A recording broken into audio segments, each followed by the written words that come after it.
U.S. President Donald Trump said he had a great relationship with Rodrigo Duterte while they ignored shouted questions about alleged abuses carried out under the Philippine leader's deadly battle against narcotics. "This has been very successful," Trump said in remarks with Duterte before their first formal meeting in Manila, where they are attending summits hosted by the Association of Southeast Asian Nations. When reporters asked the leaders about human rights, Duterte said, "This is not a press statement. We are your ally," Duterte said to Trump. "We are an important ally."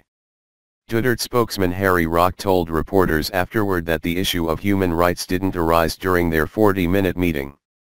Duterte informed Trump of the drug menace in the Philippines, and the U.S. president appeared sympathetic, Roque said.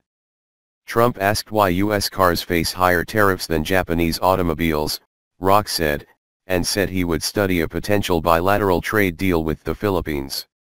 U.S. Press Secretary Sarah Huckabee Sanders told reporters that human rights came up briefly in the context of Duterte's fight against illegal drugs.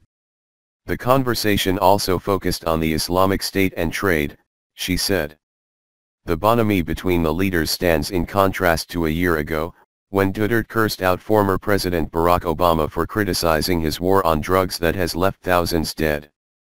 He subsequently pivoted toward China, de-escalating tensions with Beijing over their competing South China Sea claims and winning $24 billion worth of Chinese loans and investment into the Philippines. Ties with the U.S., a long-standing Philippine security ally, improved after Trump took office. Following an April phone call between Trump and Duterte, the White House said the Philippines is fighting very hard to rid its country of drugs. The tough-talking Duterte, famed for his profanity-riddled outbursts, has spoken warmly of Trump, saying this month that their mouths move in the same cadence. At a gala dinner on Sunday night, Duterte sang a Filipino love song upon the orders of the Commander-in-Chief of the United States, according to a video posted on Twitter by a Philippine government official. While the meeting between Trump and Duterte wouldn't solve all the problems between the nations, it will move our relationship forward, Foreign Secretary Alan Peter Cayetano told reporters on Sunday. Relationship repaired. There is no doubt that there were some ill feelings, there were some hills and valleys in our relationship with the U.S., especially at the latter end of the Obama administration, Cayetano said. But it's been repaired and strengthened by President Trump.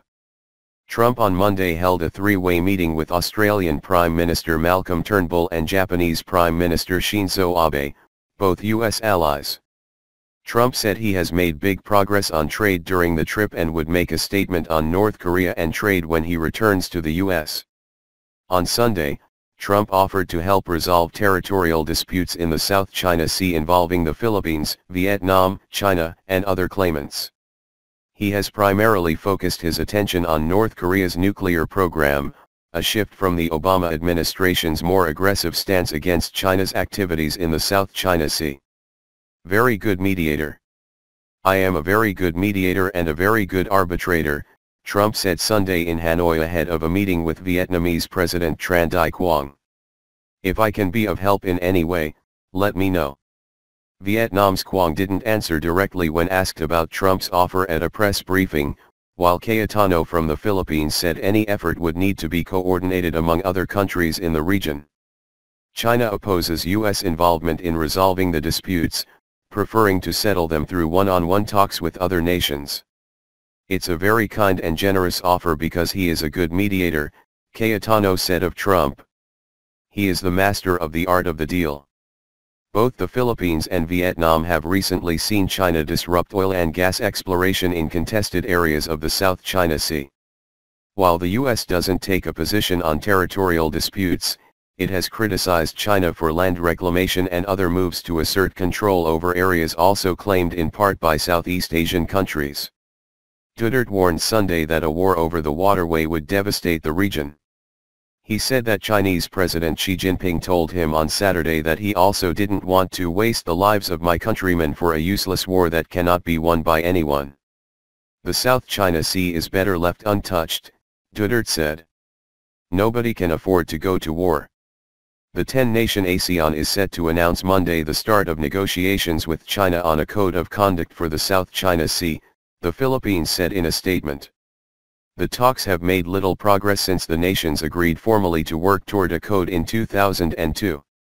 ASEAN and China on Monday plan to tout positive developments in the waters, according to a draft joint statement seen by reporters. While the situation is calmer now, we cannot take the current progress for granted, parties to say, the draft says.